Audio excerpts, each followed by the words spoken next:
यहां अहमदाबाद में लोग जमीन खरीद नहीं रहे हैं और कश्मीर में जमीन खरीदने की बात हो रही है।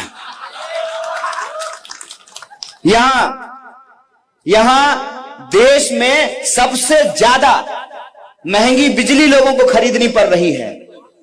22 बार पेपर लीक हुआ है कि नहीं हुआ है? पेपर लीक हो रहा है रोज यहां पे। जब भ्रष्टाचार होगा, पुल टूटेगा, तो गुजरात के लोगों को जान गंवानी पड़ेगी, रूस के लोगों की जान नहीं जाएगी।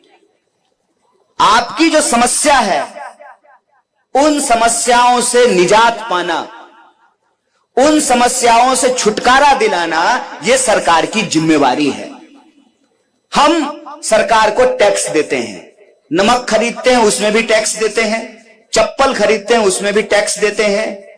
सर से लेकर पांव तक अपनी जिंदगी में हम जो भी इस्तेमाल करते हो, हर चीज के ऊपर सरकार को टैक्स देते हैं। और हमारे टैक्स के बदले में सरकार की यह जिम्मेवारी है कि हमारे लिए चलने के लिए सड़क बनाए।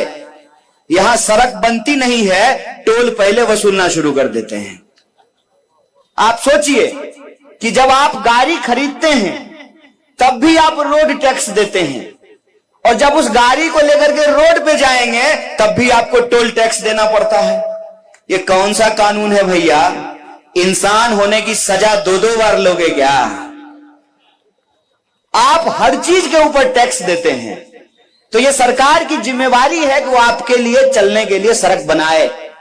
जब आप बीमार हो तो आपके लिए अस्पताल हो, आपके बच्चों की शिक्षा के लिए स्कूल हो। आपकी जिंदगी की जरूरतों को पूरा करना और आपको सुरक्षा देना, यह सरकार की जिम्मेवारी है।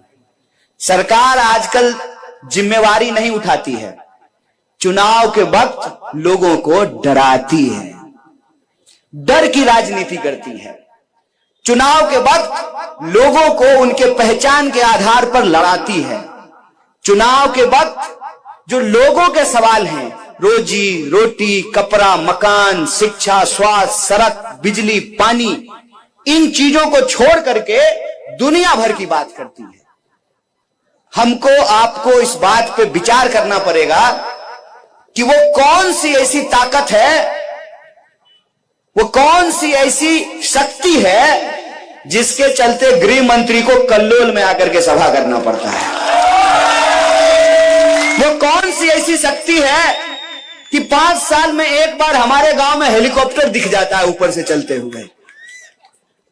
वो ताकत है डॉक्टर बाबा साहब भीमराव अंबेडकर का दिया हुआ संविधान।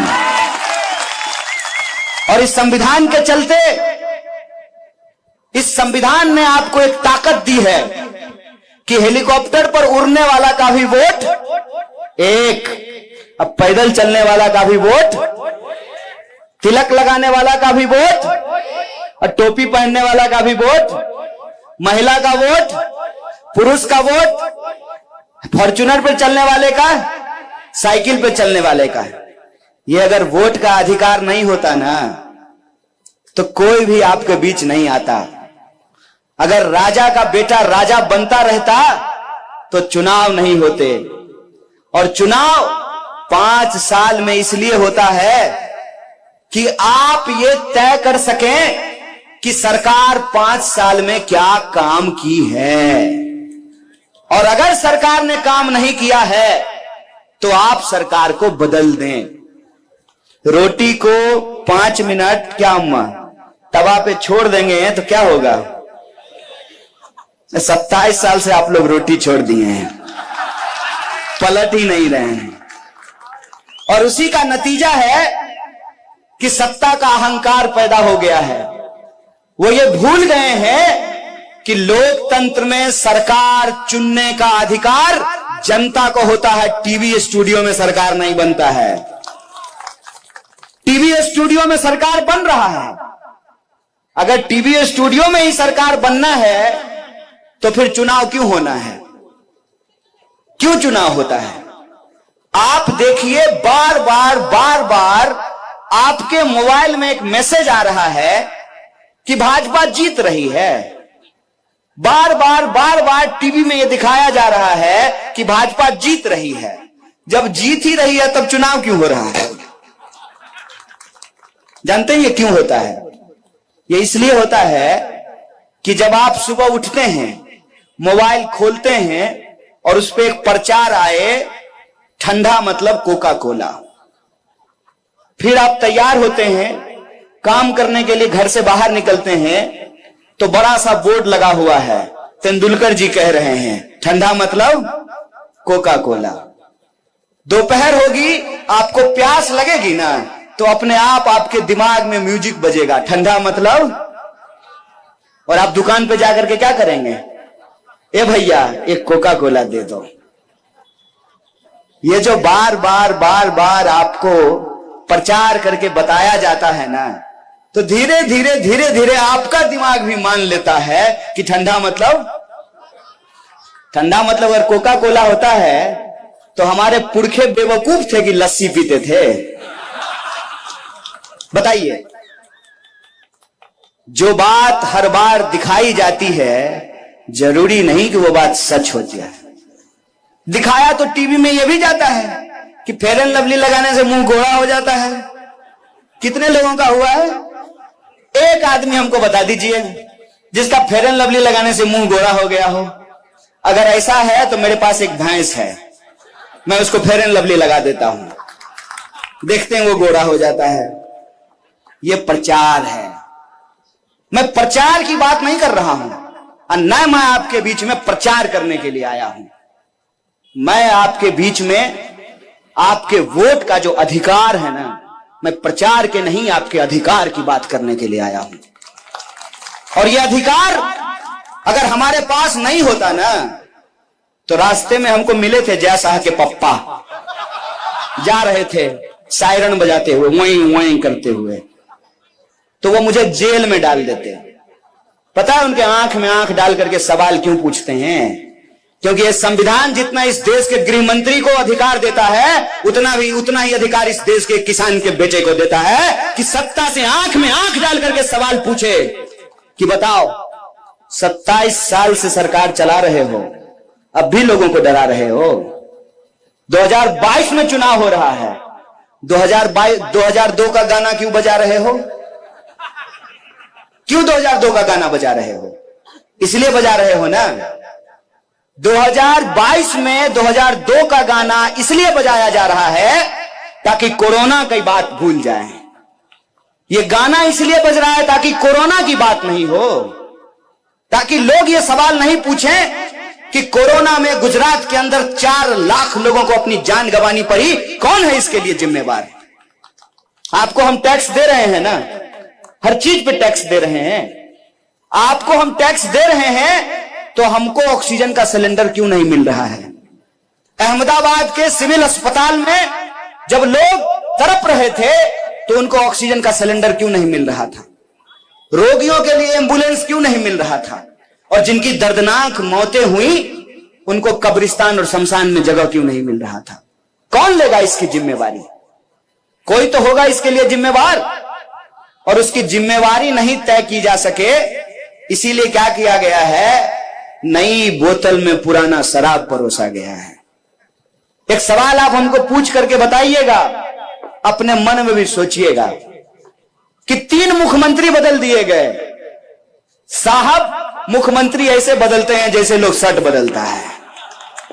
यह प्रश्न पूछा जाना चाहिए ना कि आनंदीबेन पटेल अच्छी मुख्यमंत्री थी कि नहीं? किसी भी भाजपा के कार्यकर्ता को बुला करके पूछिएगा, आएगा ना वोट मांगने के लिए, कहिएगा ए भाई इधर आ जाओ, बैठो, चाय पियो, आओ हम भी चाय पर चर्चा करते हैं। बताओ कि आनंदीबेन पटेल को मुख्यमंत्री पद से क्यों हटा दिया? खराब थी, अच्छा काम नहीं कर रही थी। अगर अच्छा काम नहीं कर रही थी तो राज्यपाल क्यों बना दिए? क्यों बनाया राज्यपाल? और अच्छा काम कर रही थी तो हटा क्यों दिए? रूपानी जी को मुख्यमंत्री क्यों बनाए? अगर अच्छा काम कर रहे थे तो हटाया क्यों? और अगर बुरा काम कर रहे थे तो पार्टी से निकाला क्यों नहीं? सिर्फ एमएलए का टिकट क्यों काटा? पार्टी से बाहर कर देते। एक आए हैं भोपा भाई। भोपा भाई को मैं एक दिन प्रधानमंत्री के कार के पीछे दौड़ते हुए देखा और एसपीजी वाला उनको साइड कर रहा था। अहमदाबाद जब मैं आया तो मैं भाजपा का पोस्टर देख रहा था, पोस्टर में भी उनको साइड कर दिया गया है। आप बताइए गुजरात के मुख्यमंत्री का क्या नाम है? याद है ना कि भूल गए? नरेंद्र मोदी देश के प्रधानमंत्री हैं, गुजरात के मुख्यमंत्री नहीं हैं। गुजरात के मुख्यमंत्री का नाम है भूपेंद्र पटेल। ये अदला बदली क्यों हो रहा है? ये अदला बदली इसलिए हो रहा है ना कि आप तय ही नहीं कर सकें कि गुजरात में जो भ्रष्टाचार पैदा हुआ है, जिसके चलते मोरबी की दर्दनाक हादसा हुई है, 22 बार पेपर लीक हुए हैं, किसानों को आत्महत्या करनी पड़ रही है, 45 साल में सबसे ज्यादा बेरोजगारी है, जीएसटी और नोटबंदी के चलते छोटे व्यापारियों को नुकसान हुआ है, इसकी जिम्मेवारी न तय की जा सके। इसीलिए अदला बदली हो रही है ताकि यह झूठ बोला जा सके। हर मंच में जाकर के जैसा का पप्पा बोल रहा है कि तुमको जो है मंत्री बना देंगे। अरे भाई कितना मंत्री बना दोगे? अव्वल तो सरकार आएगी तब ना मंत्री बनाओगे, बिना सरकार आए मंत्री बना दोगे। गुजरात की सरकार बीसीसीआई थोड़ी है कि अपने बेटा को सेक्रेटरी बना दोगे। जनता वोट देगी तब ना, बहुमत आएगा तब ना, सरकार बनेगी तब ना। हर एमएलए को जाकर के, अभी वो एमएलए हुआ भी नहीं है, मंच में जाके कह रहे हैं कि इसको वोट दीजिए तो हम इसको जो है मंत्री बना देंगे। अरे भाई ये बताओ ना कि घड़ी बनाने वाली कंपनी को पुल बनाने का ठेका क्यों दिया? ये बताओ। ये बताओ कि प्रश्न पत्र लीक कैसे हो रहा है? ये बताओ कि किसानों को उनके फसल का दाम क्यों नहीं मिल रहा है? ये बताओ कि यहां पे कुपोषण क्यों है? ये बताओ कि नौजवानों को रोजगार क्यों नहीं मिल रहा है? अव्वल तो ये बताओ कि 400 का सिलेंडर 1000 रुपए में क्यों बिक रहा है? प्रधानमंत्री का एक भाषण सुन रहे थे। प्रधानमंत्री जी को हम बहुत प्यार करते हैं, आपको मालूम है कि नहीं? I love him. नहीं, सीरियसली बोल रहे हैं। पता है क्यों? क्योंकि ये इस इंसान के चलते संभव हो पाया है, डॉक्टर बाबा साहब भीमराव अंबेडकर के चलते। अगर इस देश में ऐसा संविधान नहीं होता ना, अगर पंडित जवाहरलाल नेहरू नहीं होते, अगर महात्मा गांधी नहीं होते, अगर सरदार पटेल नहीं होते, तो नरेंद्र मोदी भी चाय बेचने वाले इस देश के प्रधानमंत्री नहीं होते। तो एक बार वो भाषण दे रहे थे, उन्होंने कहा कि मैं 2-3 किलो गाली खाता हूं। महाराज साहेब, आप तो गाली खा लेते हैं, आप बताइए कि हम थाली कैसे खाएं? हमारे थाली में कैसे 200 रुपए नींबू खरीद करके हम खाएं? कैसे 250 रुपए किलो दाल खरीद के खाएं? कैसे 250 रुपए किलो तेल खरीद के खाएं? इस सवाल का जवाब हमको दे दीजिए। और हम ये समझना चाहते हैं कि आपके इस कथन का क्या मतलब था कि ना खाऊंगा ना खाने दूंगा। आप तो गाली खा रहे हैं, हमको थाली नहीं खाने दे रहे हैं। यही जब चर्चा हो रही थी तो भाजपा का मेरा एक दोस्त बोला, देखो छोटी छोटी बातें मत करो, छोटा बात मत बोलो। महंगाई बहुत छोटी बात है उनके लिए, बड़ी बड़ी बातें करो। बड़ी बातें मतलब रूस की बात, यूक्रेन की बात, बड़ी बातें करो। हम बोले बड़ी बातें कर तो लेंगे, लेकिन उससे हमारे जीवन पे असर क्या पड़ेगा ये बताओ। उन्होंने कहा कि कुछ मत कहो, प्रधानमंत्री जी यूक्रेन का युद्ध बंद कराने में बिजी हैं।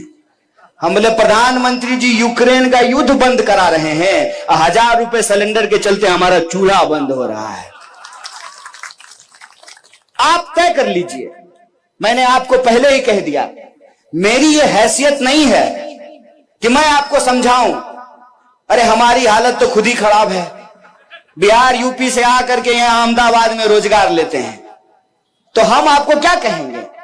लेकिन आप सोचिए, आपके ही नाम पर, गुजरात के नाम पर, जहां पर महान मोहनदास करमचंद गांधी पैदा हुए, सरदार वल्लभ भाई पटेल पैदा हुए, एक से एक संत और महात्मा पैदा हुए, उस महान भूमि के नाम पर जो धोखा हुआ है ना साहब, उस धोखा का जवाब अगर कोई दे सकता है तो गुजरात की जनता दे सकती है।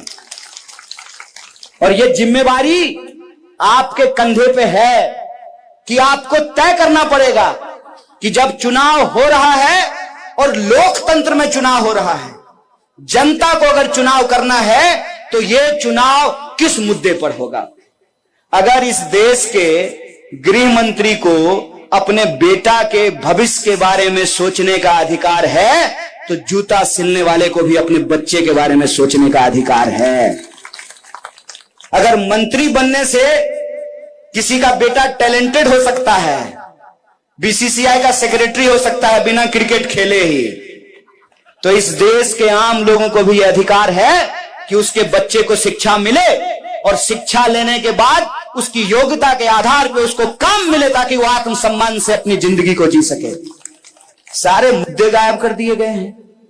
महंगाई की कोई बात नहीं हो रही है, बेकारी की कोई बात नहीं हो रही है, किसानों के आत्महत्या की कोई बात नहीं हो रही है, महिला सुरक्षा की बात नहीं हो रही है। कहां से होगी महिला सुरक्षा की बात। देश में 16 मिनट में एक महिला के साथ बलात्कार होता है और देश के गृह मंत्री लॉ एंड ऑर्डर की बात कर रहे हैं। कहां से होगी महिला सुरक्षा की बात जब सरकार में बैठे हुए लोग बलात्कारियों को संस्कारी बताएंगे। तो आप बताइए कि महिला सुरक्षा की बात कैसे होगी। इसीलिए यह जिम्मेवारी आपके कंधे पे है। आपको यह तय करना है कि गुजरात के चुनाव से क्या संदेशा जाना चाहिए। जब मैं आ रहा था तो एक पत्रकार ने पूछा कि आपके हिसाब से गुजरात में क्या होगा। हमने कहा कि गुजरात में सिर्फ 2 चीज हो सकती है। एक तो जो चल रहा है ना वही चलेगा, जो हो रहा है वही होगा। दूसरा, गुजरात में परिवर्तन होगा। और गुजरात में परिवर्तन अगर कोई कर सकता है, और यह बात मैं नहीं कह रहा हूं, यह बात भाजपा को पता है कि गुजरात में परिवर्तन अगर कोई पार्टी कर सकती है तो उस पार्टी का नाम भारतीय राष्ट्रीय कांग्रेस है। और 2017 के चुनाव में आप लोगों ने देखा है कि कैसे 200-400 के चलते सरकार बनते बनते रह गई। इसीलिए परिवर्तन करना है, उसका निर्णय आपको लेना है। 27 साल में जो हो रहा है वही होता रहे, उसका निर्णय भी आपको लेना है। अगर परिवर्तन करना है तो एक बात हमको समझनी पड़ेगी कि समाज में 2 तरह के मत हैं। 2 तरह के मत हैं। एक मत है जिसको अगर आप इतिहास के दृष्टिकोण से देखना चाहते हैं तो वो मत सरदार वल्लभ भाई पटेल का गुजरात मॉडल चाहता है। दूसरा मत है जो जय शाह के पप्पा का गुजरात मॉडल चाहता है। 2 मत हैं। पहले मत के हिसाब से मोरबी में जो घटना हुई उसमें सरकार की कोई जवाबदेही नहीं है। जय शाह का पप्पा मॉडल वाला कि चोर को भगा दिए और चौकीदार को जेल में डाल दिए, यही हुआ ना। दूसरा जो मत है उसके हिसाब से भ्रष्टाचार हुआ और इसमें सरकार की लापरवाही है। जो सरकार की कोई जवाबदेही नहीं मानते हैं वो एक तरफ हैं, उनका आप कुछ नहीं कर सकते हैं। आप कितना भी बीन बजा लीजिए उनके ऊपर कोई असर नहीं होने वाला है, क्योंकि जो सो रहा है उसको जगा दीजिएगा हिला डुला के। और जो सोने का नाटक कर रहा है, क्या रे बुतरू, स्कूल जब जाने का मन नहीं होता है तो जबरदस्ती सोने का नाटक करते हो ना। जो सो रहा है उसको आप जगा देंगे, जो सोने का नाटक कर रहा है उसको आप नहीं जगा सकते हैं। तो जो जागे हुए लोग हैं ना, जो दूसरे मत के हैं, जो ये मानते हैं कि भ्रष्टाचार हो रहा है, जो ये मानते हैं कि प्रश्न पत्र का लीक होना लॉ एंड ऑर्डर का फेलियर है, जो मानते हैं कि 400 का सिलेंडर 1000 में बिकना ये महंगाई है, जो मानते हैं कि सबसे ज्यादा बेकारी का होना समाज की सबसे बड़ी समस्या है, वो दूसरे मत के लोग हैं। और ये जो दूसरे मत के लोग हैं ना, ये अगर एकजुट रहें तो गुजरात में परिवर्तन होने से कोई नहीं रोक सकता। इस बात को याद रखिएगा। वो चाहे जितना भी इधर उधर की बात कर लें, जबरदस्ती भावना को भड़काने की कोशिश कर रहे हैं, जबरदस्ती। अभी हमारे राष्ट्रीय अध्यक्ष ने एक उदाहरण दिया, उस उदाहरण के हिसाब से उन्होंने समझाने की कोशिश की कि भाई अलग अलग चुनाव होता है, वार्ड का चुनाव अलग होता है, पंचायत का चुनाव अलग होता है, विधानसभा का चुनाव अलग होता है, लोकसभा का चुनाव अलग होता है। ये विधानसभा का चुनाव है। विधानसभा के चुनाव में हो ये रहा है कि मोदी जी हो गए हैं ग्लोबल लीडर, देश में रहते ही नहीं हैं, अमेरिका, लंदन इधर उधर घूमते रहते हैं। तो उनका ध्यान अब अहमदाबाद, सूरत, गुजरात के राजकोट पे नहीं है। अपना कोट टाइट और लंदन में हाय हाउ आर यू। तो वो ना अब देख ही नहीं रहे कि गुजरात में क्या हो रहा है। तो वो हो गए हैं इंटरनेशनल। एक पार्टी आई है दिल्ली से, उसको होना है नेशनल। लोकल तो यही है ना, बलदेव जी, ये है लोकल। तो अब आपको तय करना है कि आपको क्या करना है। हमारे अध्यक्ष ने जो है एक उदाहरण दिया, टूट पड़ी पूरी की पूरी बीजेपी। अरे ऐसा कैसे बोल दिया, अरे ऐसा कैसे बोल दिया, और मर्यादा की बात करने लगे। मैं आपको याद दिलाऊं, याद आ जाएगा। टीवी में बैठ करके मेरे सामने भाजपा के प्रवक्ता ने मोदी जी को देश का बाप बोला। बोलिए देश का अपमान है कि नहीं है? अपमान है ना। मोदी जी को देश का बाप बोलने वाले भाषा की मर्यादा सिखा रहे हैं। कहते हैं ना, जिसके पास खुद ही 75 छेद हो वो दूसरे का छेद गिना रहे हैं। जिनका घर खुद शीशे का हो ना, उनको दूसरे के घर पे पत्थर नहीं मारना चाहिए। बीजेपी से आप भाषा की मर्यादा की बात करते हैं। असली मसला यह है कि हमारे अध्यक्ष का नाम यदि मल्लिकार्जुन खड़गे की जगह मल्लिकार्जुन अंबानी होता ना, तो चरण चाट रहे होते। यही हकीकत है। तो ये बात का बतंगड़ बना रहे हैं। बात का बतंगड़ क्यों बना रहे हैं?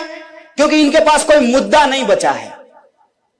27 साल से आप सरकार चला रहे हैं।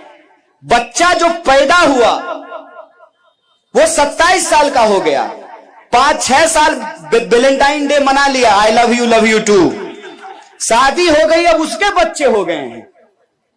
इतने साल से कांग्रेस की सरकार नहीं है, तब भी हर मंच पे जाकर के, हर रैली में जाकर के कांग्रेस को गालियां निकाल ली हैं। तो मेरे मन में एक ही सवाल आता है कि पैदाइशी बेशरम है कि सुबह सुबह कोई चूरन खाते हैं बेशर्मी का। अरे जिसकी सरकार है 27 साल से, उसकी जिम्मेवारी तय होगी ना। और पूरे धैर्य के साथ 27 साल से भारतीय राष्ट्रीय कांग्रेस लगातार चुनाव हारने के बावजूद आपके बीच में गुजरात में एक मजबूत विपक्ष की भूमिका निभा रही है। अगर मजबूत विपक्ष की भूमिका नहीं निभा रही होती ना, तो ऊना आंदोलन में डट करके सरकार से लड़ने वाला जिग्नेश मेवानी भारतीय राष्ट्रीय कांग्रेस में नहीं होता है।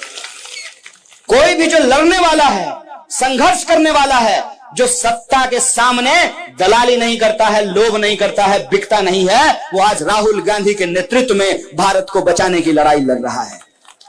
इसीलिए यह बात भाजपा को पता है कि अगर उसको कोई हरा सकती है तो भारतीय राष्ट्रीय कांग्रेस हरा सकती है। और आप इतिहास उठा करके देख लीजिए, कोई भी ऐसी पार्टी जो गुजरात में परिवर्तन का दावा कर रही है, उसका हकीकत क्या है?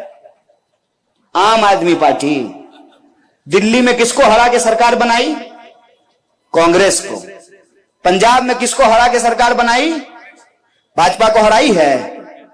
और भाजपा चुनाव हारी राजस्थान में किससे? मध्य प्रदेश में चुनाव हारी किससे? छत्तीसगढ़ में चुनाव हारी किससे? और 2017 में चुनाव हारते बच गई किससे? इतना सीधा गणित है महाराज। आप तो गुजरात के हैं, आपका गणित इतना बढ़िया है। जो 2, 4, 5, 7, 8 सीट का अंतर था ना, उसको अगर 10, 20, 50 सीट का अगर आप अंतर कर दिए होते तो मोटा भाई का सूटकेस काम नहीं करता। छत्तीसगढ़ की सरकार नहीं पलटी क्योंकि जोरदार बहुमत था। मध्य प्रदेश की सरकार पलट गई क्योंकि बॉर्डर पे खड़े थे। तो आपसे यही गुजारिश करना चाहते हैं, मत स्पष्ट रखिए। या तो जो चल रहा है ना, चलने दीजिए, जियो धन धना धन, बढ़िया सिस्टम है ना। न रहेगा बांस, न बजेगी बांसुरी, न रहेगा सरकारी संस्थान, न लेनी पड़ेगी सरकारी नौकरी। बेटा बन जाएगा बीसीसीआई का सेक्रेटरी और आप ढोल बजाते रहिए। 45 साल में देश से सबसे ज्यादा बेरोजगारी है, इस बात को याद रखिएगा। बड़ी मुश्किल से पेट काट करके जो है मां बाप अपने बच्चों को पढ़ाते हैं कि बच्चे को नौकरी मिलेगी तो घर बनाएंगे, गाड़ी खरीदेंगे, वॉशिंग मशीन आएगा। आपके घर में वॉशिंग मशीन नहीं है, भाजपा के दफ्तर में लगा हुआ है। जिस कांग्रेस को भ्रष्टाचारी बोलते हैं, जिस कांग्रेस के नेता को भ्रष्टाचारी बोलते हैं, जब तक वो कांग्रेस में रहता है तब तक भ्रष्टाचारी है। बीजेपी का खेस ओढ़ते जो सदाचारी बन जाता है। यही हो रहा है ना। आपको विचार करना है, परिवर्तन करना है, तो आपके सामने एक विकल्प है, भारतीय राष्ट्रीय कांग्रेस का विकल्प। और जो चल रहा है फेयर एंड लवली, तो इंतजार कीजिए कब मुंह गोड़ा होगा। डराने का जो धंधा चल रहा है तो इंतजार कीजिए कि आपका डर कब खत्म होगा। अरे गुजरात में सरकार बना दिए, वार्डर बना दिए, एमपी बना दिए, मुख्यमंत्री बना दिए, प्रधानमंत्री बना दिए, अब क्या कीजिएगा? अमेरिका का राष्ट्रपति बना दीजिएगा क्या? तो नेताओं का ही भविष्य सुधरता रहेगा, जनता का क्या होगा लोकतंत्र में? इस बात का निर्णय लेना पड़ेगा। और ये याद रखिएगा, ये वही देश है जिस देश के लोगों ने नंगे पांव, खाली बदन अंग्रेजों के टैंक के सामने खड़े हो गए और 200 साल की गुलामी को उन्होंने समाप्त कर दिया था। इस बात को याद रखिएगा। याद रखिएगा कि ये जमहूरियत, ये लोकतंत्र गिफ्ट में नहीं मिला है, लोगों को अपनी जिंदगी कुर्बान करनी पड़ी है। और जो लोग सत्ता का अहंकार में बैठ करके उनको लगता है कि हम परिवर्तन नहीं होने देंगे, अगर उसको कोई सबक सिखा सकता है, उनको कोई याद दिला सकता है कि जनता लोगों को कुर्सी पे बिठाती है और जब जनता चाहेगी तो कान पकड़ करके कुर्सी से नीचे भी उतार देगी, यह काम आपके हाथ में है। और यह काम अगर आप करने के लिए तैयार हैं तो एक बात याद रखिएगा, दिल दीजिए ना तो पूरा दीजिए। जब परिवर्तन का मन बना लिए हैं ना, तो इतना इतना जानदार और शानदार तरीके से परिवर्तन कीजिए कि किसी की तिजोरी आपके मत को खरीद ना पाए। इतना शानदार तरीके से परिवर्तन कीजिए, क्योंकि सड़क पार करते हुए अगर धोखा हो जाए, मन में दुविधा हो जाए, तो एक्सीडेंट हो जाता है। जब वोट देने के लिए जाइएगा अपने सवाल पर, तो याद रखिएगा, जैसे एक एक ईंट जोड़ने से घर बनता है, एक एक कदम चलने से मंजिल मिलती है, उसी तरीके से एक एक विधायक को जिताने से बहुमत मिलता है। इस बात को याद रखिएगा। और जब ये परिवर्तन का बहुमत आप देंगे तो मैं आपसे नेता की तरह नहीं, मैं फिर कह रहा हूं, आपके बच्चे की तरह, एक साधारण कार्यकर्ता होने के नाते, भारतीय राष्ट्रीय कांग्रेस का एक सिपाही होने के नाते, मैं आपसे ये जरूर प्रॉमिस करता हूं, ये वचन देता हूं कि जो 8 वचन भारतीय राष्ट्रीय कांग्रेस ने लिया है उसको हम पूरा करेंगे। 300 यूनिट बिजली फ्री मिलेगी, जो लोग कॉन्ट्रैक्ट पे काम कर रहे हैं उनको परमानेंट नौकरी मिलेगी, पुराना पेंशन बहाल करेंगे, किसानों को मुआवजा मिलेगा, जिन लोगों को जान गंवानी पड़ी है उनको मुआवजा मिलेगा, और जो खतरनाक बीमारी से जूझ रहे हैं उनका मुफ्त इलाज करेगा। जो रोजी रोटी, कपड़ा, मकान, शिक्षा, स्वास्थ्य, बिजली, पानी का सवाल है, उसको राजनीति के केंद्र में लाएंगे, नफरत को हराएंगे, मोहब्बत को जिताएंगे। इसी आशा और विश्वास के साथ कि आप निर्णय लेंगे और गुजरात में परिवर्तन होगा।